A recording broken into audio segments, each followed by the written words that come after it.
자, 오늘은 이 고린도전서 11장 19절, 고린도전서 11장 말씀을 통해서 왜 분열이 일어나느냐, 이제 이런 제목으로 같이 말씀 나누도록 하겠습니다. 우리가 저번 주일날에는 이제 고린도전서 11장 상반부 내용을 좀 다루었습니다. 공적 예배 시에 기도나 예언을 할 때 여자는 머리에 쓴 것을 벗지 말라. 여자가 머리에 무엇을 쓴다는 것은, 두른다는 것은 남자에게 속했다라는 그런 의미가 있었다고 말씀드렸죠. 영적으로 볼 때는 교회가 그 머리 대신 그리스도에게 속한 것이다 라는 것을 뜻한다고 말씀을 드렸습니다. 그래서 교회는, 성도는 늘 주님 앞에서 그 머리에 두른 것을 벗어서는 안 된다. 늘 주님에게 속해서 주님의 권세 아래 있어야 된다라는 것을 저번 주에 말씀을 드렸습니다. 오늘은 이 고린도전서 11장 이제 하반부에 관한 내용을 좀 다룰 예정이에요. 어떤 내용이 있냐면은 이 고린도 교회가 성찬식을 할 때 발생했던 일에 대해서 지금 사도 바울이 여러 가지 이야기를 하는 것을 우리가 볼 수가 있어요. 몇 가지를 좀 살펴볼 텐데, 첫 번째는 자, 고린도 교회에서 이 성찬식을 할 때 성도 간에 분열이 있었습니다. 참, 성찬식을 할 때 무슨 분열이 있을 수 있나 이렇게 생각이 들지 모르겠지만 분열이 있었어요. 우리가 오늘날도 성찬식을 하잖아요. 이렇게 떡을 떼고 잔을 돌리는 그런 성찬식을 합니다. 세례식과 더불어서 기독교에서 시행하는 거룩한 하나님의 예식이죠. 근데 초대교회 때 이렇게 성찬식을 할 때는 지금 사뭇 우리가 하고 있는 이 모습과는 좀 달랐습니다. 애찬이라고 해서, 애찬이라고 해서 이 성찬식 전후로 함께 모여서 식사를 하는 과정이 있었어요. 우리는 식사하지 않잖아요. 그냥 그 떡과 잔을 돌리는 그 예식만 하지 식사를 따로 하지 않는데, 초대교회는 그렇게 식사를 하는 애찬이라는 과정이 있었어요. 아마 이것은 예수님께서 최후 만찬을 하셨잖아요. 유월절 식사를 하셨잖아요. 그 식사를 하시면서 성찬식을 거행을 하셨기 때문에 그런 이유에서 이렇게 했을 수도 있고, 사실은 유월절이라는 것은 예수님 안에서 완전히 폐지됐기 때문에 뭐 유월절 식사, 마지막 만찬 이런 건 할 필요가 없는데도 불구하고 그런 영향을 받아서 초대교회에서는 이렇게 했을 수도 있고, 혹은 그 당시 그 이방 헬라 문화가 어떤 것이 있었냐면, 이 우상한테 제사를 드리잖아요. 제사를 드리고 거기다 제물을 바쳐놓고는 그 제사 의식이 다 끝나면 그 제물로 바쳤던 음식들을 그 신전에서 함께 나누는 그런 풍속들이 있었기 때문에 그런 풍속에 젖었던 이방인 성도들, 이방인 신자들에 의한 그런 영향일 수도 있어요. 어떤 영향이 됐든 이 고린도 교회에서는 성찬식을 할 때 이렇게 식사를 했단 말이에요. 그리고 그렇게 식사를 하는 그 애찬식도, 그 애찬도 이 성찬식의 일부로 취급이 되었어요. 그러니까 성찬식 하면은 떡과 잔을 나누는 그 의식뿐만 아니라 같이 식사까지 하는 그런 과정까지도 다 함께 이제 성만찬, 성찬식 이렇게 여겨졌습니다. 자, 그런데 고린도 교회 내에서 이렇게 성찬식을 하면서 애찬을 하잖아요. 같이 식사를 하는데 그런 과정 속에서 문제가 발생을 했어요.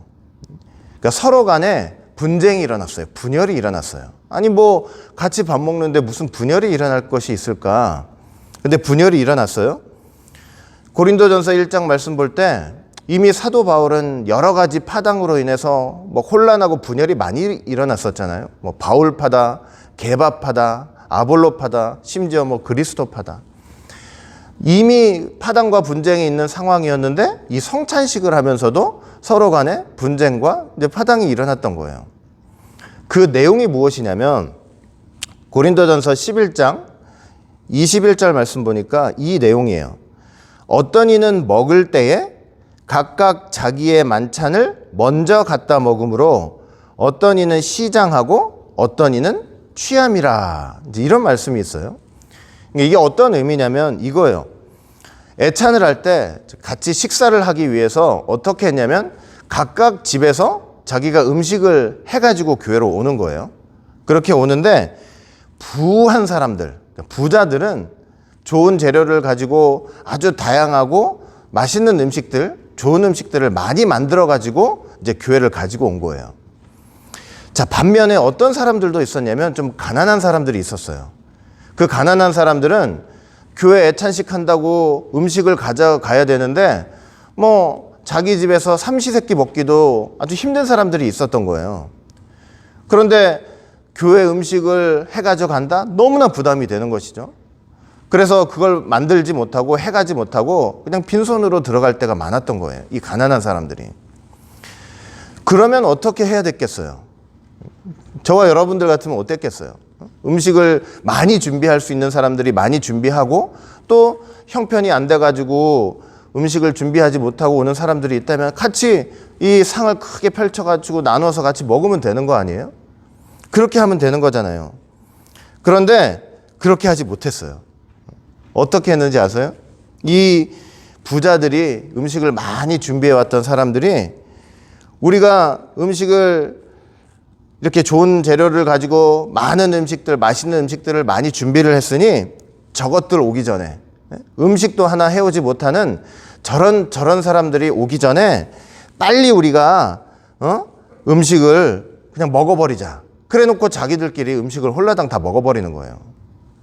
참 기가 막힌 일이죠. 어떻게 교회에서 이런 일이 있을 수 있을까 할 정도로 근데 실제로 그런 일이 있었던 거예요. 근데 그렇게 먹는 과정 속에서 이거 가난한 사람들 도착하기도 전에 자기들끼리 음식 많이 해가지고 얼마나 많이 먹는지 배가 부르도록 먹었다 그랬어요. 그리고 포도주를 마시는데 취할 정도로 마셨다 그랬어요. 어떤 이는 취했다 그랬잖아요. 그러니까 취할 정도로 그렇게 포도주를 많이 마시는 거예요. 반면에 가난한 사람들은 나중에 와서 그 성찬식 참여한다고 와서 딱 봤는데 음식이 하나도 없어요. 쫄쫄쫄쫄 굶는 것이죠. 부한 사람과 가난한 사람 간에 일종의 분열이 있었던 거예요. 분쟁이 있었던 거예요. 사도 바울이 그 얘기를 듣고 얼마나 민망했습니까? 얼마나 통탄했는지 몰라요. 22절 보니까 너희가 먹고 마실 집이 없느냐? 너희가 하나님의 교회를 업신여기고 빈궁한 자들을 부끄럽게 하느냐? 내가 너희에게 무슨 말을 하랴? 너희를 칭찬하랴? 이것으로 칭찬하지 않노라. 이렇게 말씀을 하는 거예요. 아니 하나님의 교회 안에서 먹고 마시고 그것도 취하도록 마셔가지고 여러분 생각해 보세요. 교회에서 얼마나 포도주를 많이 마셨는지 취해 있는 거예요. 취해 있는 거예요. 헬렐레 취해 있는 거예요. 애찬이란 이름으로 성찬식의 일환으로 행한다고 하면서 그냥 먹고 마시는 거예요. 술에 취해서 정신이 없을 정도로. 너희가 먹고 마실 집이 없느냐. 그렇게 먹고 마시면 먹고 마시고 싶으면 집에서 먹고 마시면 되지 않겠느냐. 왜 교회 나와서 이러느냐 그거예요. 너희가 하나님의 교회를 업신여기는 것이냐. 하나님의 교회를 무시하는 것이냐. 하나님의 거룩한 예식인 이 성찬식을 얼마나 하찮게 보는 것이냐. 더군다나 가난한 사람들 와가지고 자기들이 가져온 그 좋은 음식에 많은 음식에 손댈까 봐 생각해 보세요. 그 손댈까 봐 자기들끼리 모여가지고 급하게 그거를 그냥 먹고 마시고 오기 전에 다 먹겠다고 그러는 거 한번 생각해 보세요. 어찌하여 형제들을 부끄럽게 만드느냐. 창피하게 만드느냐. 어떻게 그렇게 같은 형제끼리 민망하게 만들 수 있느냐. 내가 너희에게 할 말이 없다. 칭찬할래야 칭찬할 수가 없다. 아주 강하게 책망을 한 것입니다. 여러분 이게 얼마나 사실은 부끄러운 일입니까? 한 교회에서 교인들 간에 이런 분열이 일어났다는 거 여러분 지금 생각해도 너무나 참 속된 말로 치사한 일 아니겠습니까? 먹는 거 가지고 그것도 보통 먹는 거예요. 그냥 모여서 밥 먹자 이게 아니고 성찬식이잖아요. 성찬식. 그런데도 이런 분열이 있었던 거예요. 둘째, 그래서 바울은요 이들에게 성찬식의 의미를 다시 한번 설명해 줘요. 23절 보니까 내가 너희에게 전한 것은 주께 받은 것이니 내가 너희에게 전한 것은 주께 받은 것이니 그러니까 바울이 이미 그들에게 전했었다는 거죠. 성찬식의 규례와 그 의미에 대해서 이미 전했다. 그러니까 그들이 몰라서 지금 성찬식을 이따위로 하면서 죄를 짓는 것이 아니고 내가 이미 얘기해 줬는데도 불구하고 알면서도 이런 식으로 성찬식을 하면서 죄를 지고 있는 것이다 라고 말씀을 하는 거예요. 주께 받은 것이니 내가 너희에게 알려준 성찬식의 규례와 그 의미는 내가 상상하고 내가 지어내서 말한 것이 아니고 주님으로부터 직접 받은 것을 너희에게 전한 것이었다. 이것입니다. 주님께서 직접 그렇게 행하라고 알려주신 규례라는 거예요. 하나님의 거룩한 예식이라는 겁니다. 너희들이 그렇게 함부로 생각하고 우습게 여겨서는 안 되는 하나님 자신의 거룩한 예식이라는 거예요. 이건 단순히 너희들끼리 앉아가지고 모여가지고 먹고 마시는 일이 아니다. 그러면서 다시 한번 그들에게 이 성찬식의 규례와 의미를 자세히 설명을 해줘요. 23절 보니까 내가 너희에게 전한 것은 주께 받은 것이니 곧 주 예수께서 잡히시던 밤에 떡을 가지사 24절 축사하시고 떼어 가라사대 이것은 너희를 위하는 내 몸이니 이것을 행하여 나를 기념하라 하시고 25절 식후에 또한 이와 같이 잔을 가지시고 가라사대 이 잔은 내 피로 세운 새 언약이니 이것을 행하여 마실 때마다 나를 기념하라 하셨으니 26절 너희가 이 떡을 먹으며 이 잔을 마실 때마다 주의 죽으심을 오실 때까지 전하는 것이니라. 이제 이렇게 말씀을 해요. 자, 성찬식에 대해서 다시 말씀해요. 성찬식은 누가 언제 시작하신 거라고 말씀을 해요? 예수님께서 체포를 당하시던 바로 그 밤에, 그러니까 목요일 밤을 가리키는 거죠. 십자가 달리시기 바로 전날 밤에 어떻게 행하셨습니까? 제자들에게 떡을 떼어주시고 포도주를 나눠주시면서 그 의미를 뭐라고 설명을 하셨느냐? 이 떡은 너희를 위하는 내 몸이니 그랬단 말이에요. 그러니까 앞으로 십자가에서 희생 제물로 바쳐질 예수님 자신의 몸이라는 거예요. 이 떡은 떡이라고 하는 것은 이 잔은 내 피로 세운 새 언약이니.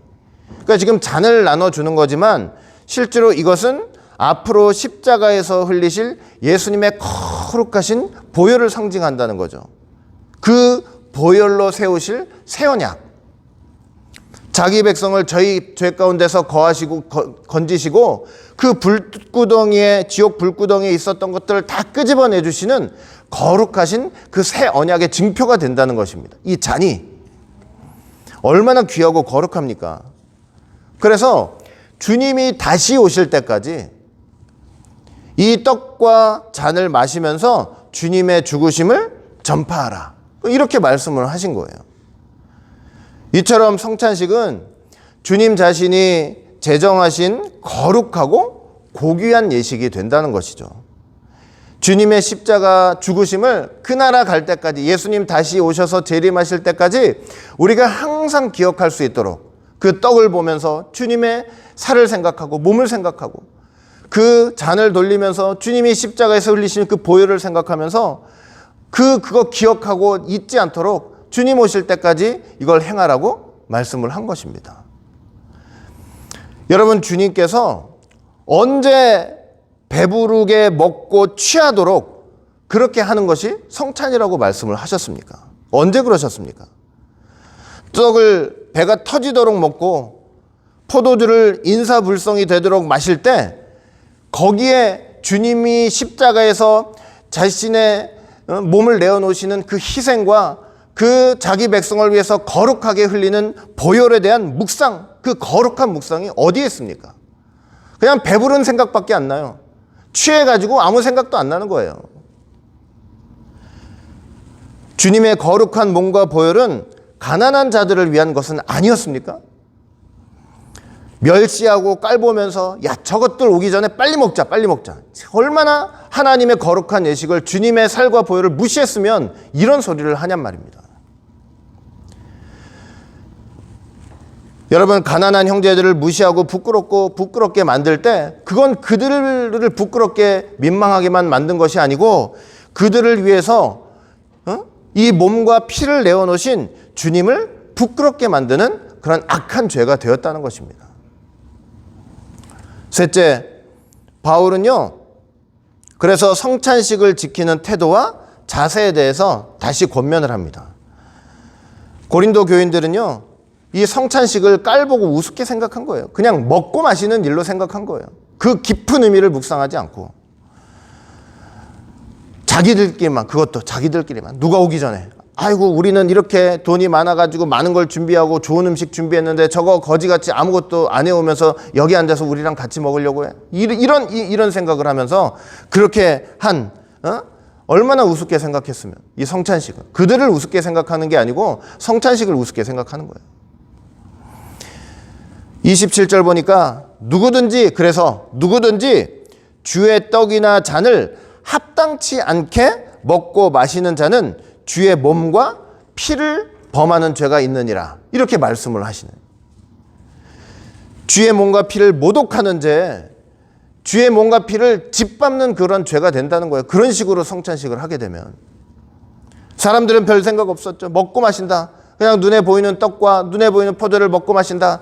그렇게 멸시하면서 가난한 자들 멸시하면서 취하도록 먹고 마시고, 사실은 영적으로 볼 때 주님의 몸과 피를 모독하고 짓밟는 죄가 되고 있었다는 거예요. 얼마나 무서운 죄입니까? 29절, 주의 몸을 분변치 못하고 먹고 마시는 자는 자기의 죄를 먹고 마시는 것이라. 주님의 몸이 의미하는 바를 무엇인지 알지 못하고, 지금 자기가 먹고 있는 이 떡과 포도주의 의미가 뭔지도 알지 못하고 그렇게 먹고 마시는 자, 그냥 그저 자기의 죄를 먹고 마시는 죄가 된다는 거예요. 여러분, 그래서 성찬은요, 절대로 결코 아무나 해서는 안 되는 거예요. 성찬은 절대 아무나 해서는 안 됩니다. 누구 새신자가 왔어요. 새신자가 왔는데 남들 그날 하필 또 성찬식이 있어요. 근데 남들이 다 하니까 저 사람 혼자서 저렇게 안 먹고 안 마시고 있으면 얼마나 민망할까? 당신도 하시라고, 그냥 괜찮다고 하시라고. 성찬식은 이런 식으로 해서는 절대로 안 되는 거예요. 세례받지 않는 사람들이 절대로 성찬식 해서는 안 되는 거예요. 몇 년 만에 교회 한 번 안 나오다가 몇 년 만에 교회 나왔어요. 나와가지고 하필 또 그날 성찬식이네. 그래도 내가 몇 년 전에 예수 믿었던 게 있지, 나도 가서 해야 되겠다. 그런 마음과 자세를 가지고 성찬식에 참여해서는 절대 안 되는 것입니다. 세례를 받은 자, 그리고 그 자기가 먹고 마시는 떡과 이 잔의 의미를 정확히 알고 깨닫는 자, 그리고 그 앞에서 철저히 회개하기로 마음에 결심하는 자, 그런 사람들만이 성찬에 참여할 수 있는 거예요. 알고 깨닫고 먹고 마실 때 주님의 몸과 피로 말미암은 그 구속의 은혜에 깊이 감사할 수 있는 거예요. 주님과 연합할 수 있는 거예요. 그냥 먹고 마시는 것으로 생각하면요, 그건 십자가의 희생과 아무런 관련이 없어요. 십자가 구속과 아무런 상관이 없습니다. 그냥 여전히 자기 죄를 먹고 마시는 거래요. 이 죄라는 게 헬라어로 보니까 크리마예요. 심판이란 뜻이에요. 떡과 잔을 먹고 마시면서 심판 가운데 있게 된다는 거예요. 아니, 주님의 살과 피를 먹고 마시는데 어떻게 심판 가운데 있을 수 있어요? 그들에게는 주님의 살과 피가 아니고 그저 떡과 포도주라서 심판 가운데 있는 거예요. 깨닫지 않고 먹고 마시니까. 하나님 나라는 먹고 마시는 데 있지 않잖아요. 28절 보니까 사람이 자기를 살피래요. 자기를 살피라. 자기를 살피고 그 후에야 이 떡을 먹고 이 잔을 마시라고 말씀을 하고 있습니다. 나를 살피래요. 성찬식에 앞서서 떡과 잔을 먹기에 앞서서 반드시 나를 먼저 살피라. 내가 이 예식을 행하면서 내가 지금 떼고 있는 이 떡과 마시는 잔의 의미를 정확히 알고 있느냐, 그거예요. 그냥 먹고 마셔서는 안 된다는 것입니다. 여러분, 그 떡과 그 잔을 보시면서 믿음으로 뭘 볼 수 있어야 되냐면, 주님께서 십자가에 처참하게 달려가지고 갈기갈기 찢기신 그 몸을 볼 수 있어야 되고, 머리부터 발끝까지 피범벅이 된 그 예수님을 우리가 볼 수 있어야 되는 거예요. 그러면서 먹고 마셔야만 되는 거예요. 그 의미를 아는 사람이라면, 그 모습을 볼 수 있는 사람이라면 여러분 그 앞에서 회개하는 마음이 안 생기겠냐고요. 주님 앞에 회개하지 않게 되겠냐고요.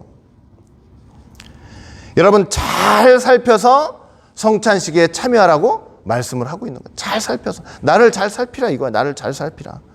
성찬식이 얼마나 거룩하고 고귀한 예식인지 정확히 깨달으라.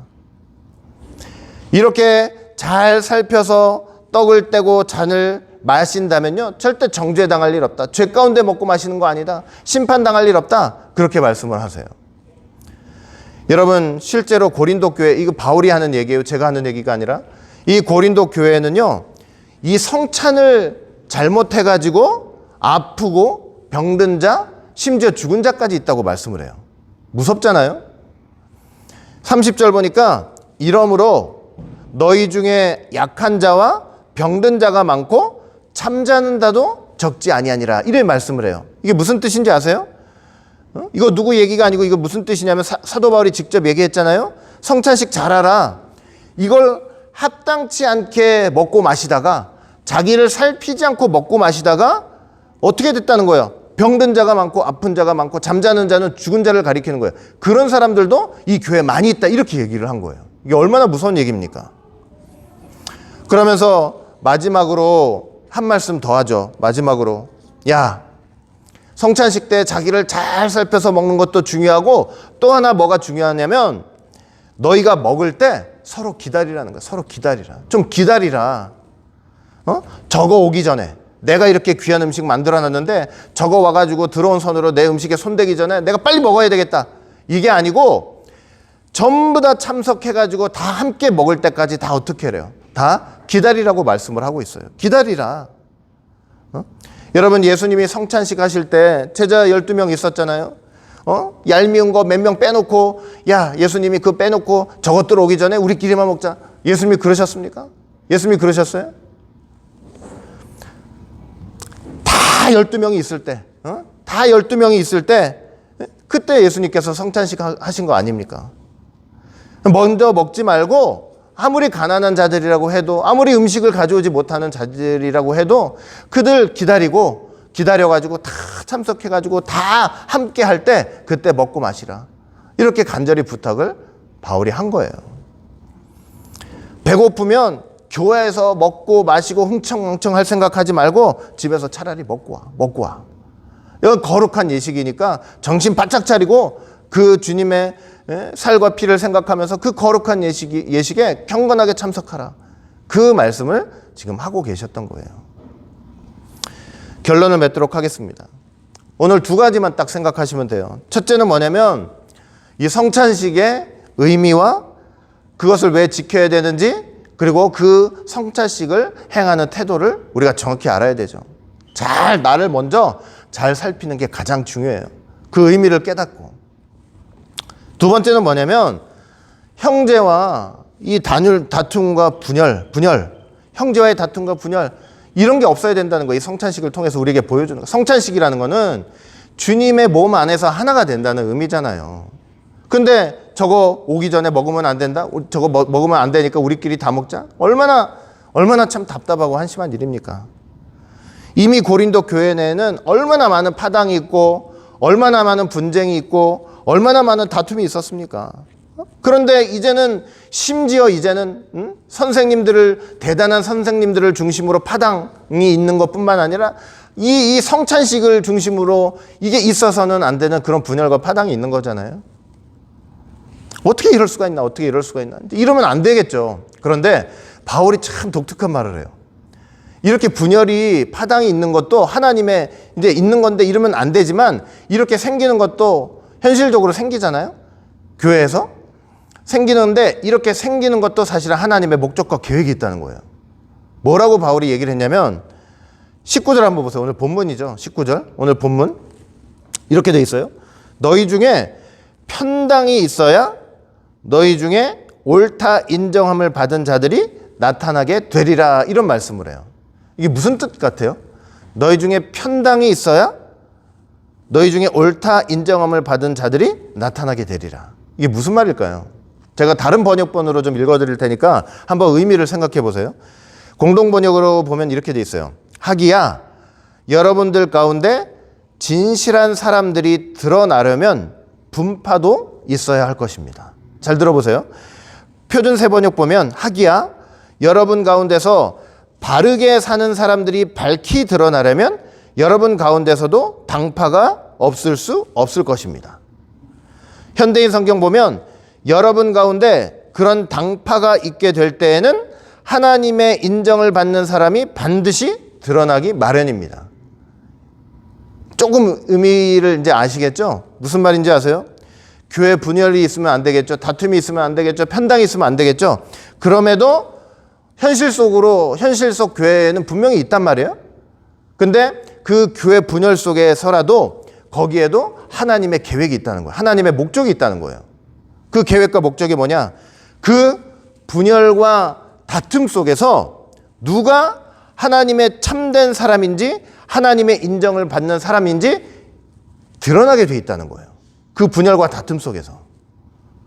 예를 들어볼게요. 어떤 부자가 교회 헌금 많이 내고 충성해요. 그냥 충성하면서 그렇게 남들 보기에 대단한 사람으로 이렇게 인정을 받아요.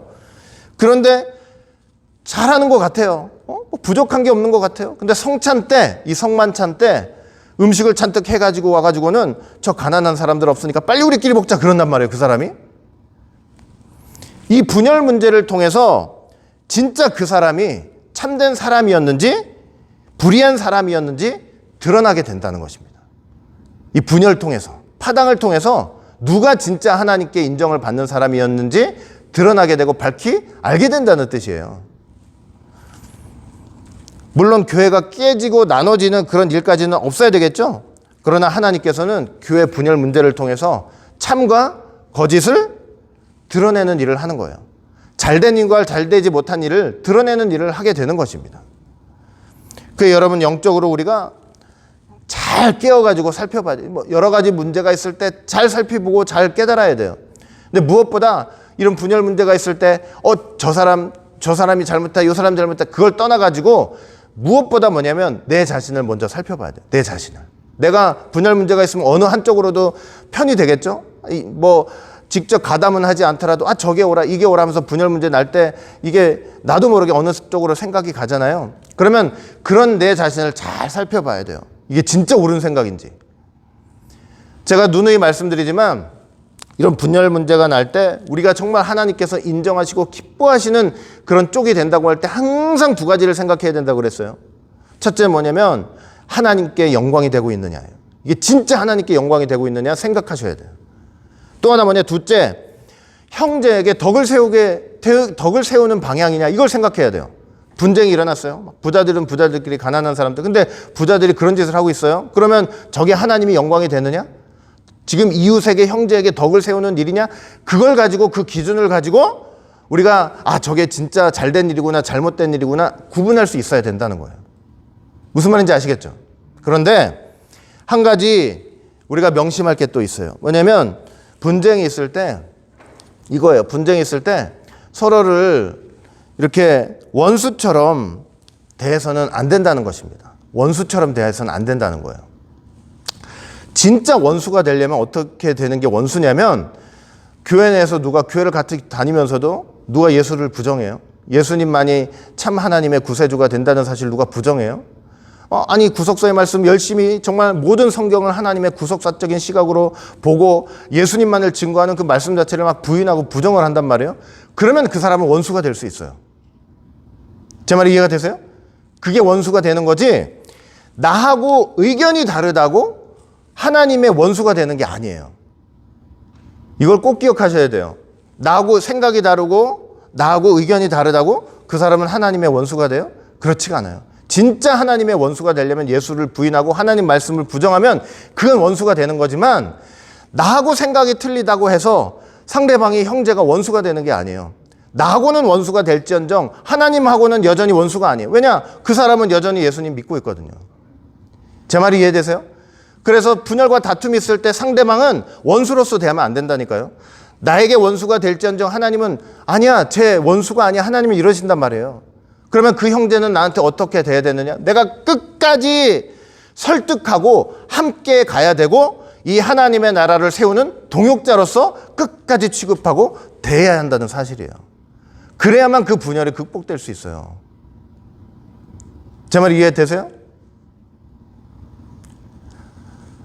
정말로 원수처럼 그렇게 서로를 원수처럼 나하고 의견이 다르니까 넌 하나님의 원수니까 이 교회에서 나가야 돼? 너는 말씀을 방해하는 자야? 그게 아니에요. 그게 아니에요. 옛날에 제가 신학교 다닐 때요. 그때는 아직도 제가 덜 성숙하고 뭐 이래가지고 판단력이 좀 미숙한 것도 많고 그렇잖아요. 그런데 교수들끼리, 신학교 교수들끼리 그냥 엄청 싸우는 거예요. 엄청 싸우는 때가 있었어요. 뭐 다 그러시는 게 아니고 싸우는 때가 있었어요. 그러면은 이분도 하나님의 뜻을 위한다고 그러고 저분도 하나님의 뜻을 위한다고 그러면서 두 분이 싸우는 거예요. 그러면은 우리 입장에서는 누가 옳은 것이냐 맞는 것이냐 이런 거 갖고 고민이 되겠어요 안 되겠어요? 신학생들 입장에서는. 응? 그런데 제가 이렇게 계속 이렇게 신앙생활하고 돌이켜 보면서 이렇게 생각해 보니까 누구 한 사람이 맞다고 생각해서 이 사람이 하나님의 원수가 되는 건 아니라는 생각이 점점 더 들어요. 둘 다 하나님을 위한 열심으로 그렇게 하는 것이고 하나님의 뜻을 위해서 자신의 의견을 개진을 하고 그러다 보니 다툼이 있고 분열이 있는 것이지, 응? 하나님의 원수가 돼가지고 한 사람은 정확히 하나님의 뜻을 섰고 하나님은 뜻이 서지 않았기 때문에 이 사람은 내쳐야 되고 교회에서 내쳐야 되고 이런 게 아니라는 것입니다. 이런 게 아니에요. 둘은 어떻게 해야 되느냐? 끝까지 내 원수다, 하나님의 원수다 이러면서 싸울 게 아니고 어떻게 해야 되냐면 내가 끝까지 저 사람과 함께 가되 저 사람을 설득하고 또 포용하고 이해하면서 그러면서 좀 뭔가 내 생각과 안 맞으면 어떻게든 나하고 맞추려고 노력을 하고 아니면은 아닌 대로 또 그렇게 해 나가고 그렇게 하는 게 가장 중요한 거라는 생각이 점점 더 들더라고요. 점점 더 그런 생각들이 많이 들더라고요. 그러니까 교회 분열을 가지고요. 그래서 제가 말씀드리는 건 어디까지 나가면 안 되냐면 이제 서로 간에 원수가 돼서 쟤는 뜻을 방해하니까 넌 이 교회에서 나가야 돼. 거기까지 가면 절대로 안 되는 거예요. 그가 예수를 부인하지 않는 이상, 말씀을 부정하지 않는 이상 그렇게까지 나가면 안 되는 거예요. 사도 바울이 보세요. 사도 바울이 그러니 너 부자들은 이 교회에서 나가라. 이게 아니잖아요. 지금. 얼마나 그 사람들을 붙잡고 설득을 합니까? 이 성찬의 의미가 뭔지 다시 한번 일깨워 주려고 하고, 다시 한번 붙잡으려고 하고, 이제 좀 잘해보라고 이렇게 권면을 하고, 그러니까 그러면서, 가는 거예요. 그러면서.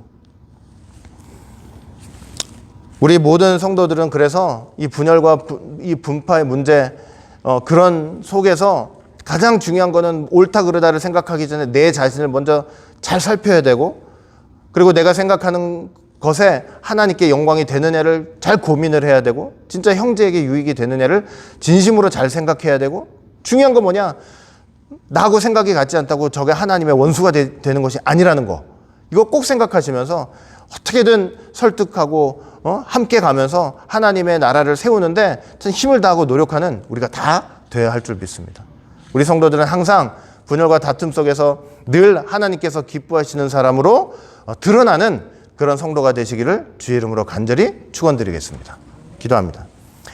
사랑과 은혜가 풍성하신 아버지 하나님, 오늘도 이렇게 귀하고 복된 시간을 통해서 다시 한번 사도 바울이 성찬의 문제를 가지고 또 이렇게 저렇게 말씀했던 것들을 알게 하시고 깨닫게 하시니 진심으로 감사드립니다.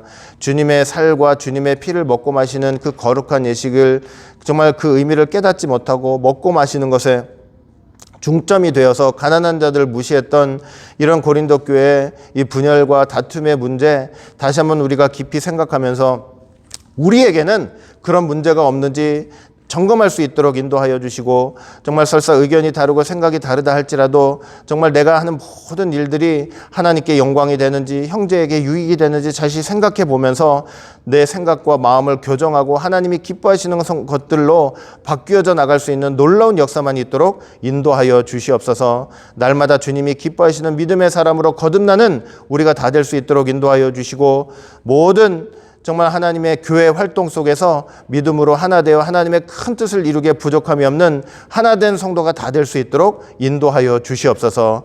끝까지 붙잡아 주시고 인도해 주실 줄 믿고 감사드리며 사랑 많으신 예수님 이름으로 감사하며 간절히 기도드리옵나이다. 아멘.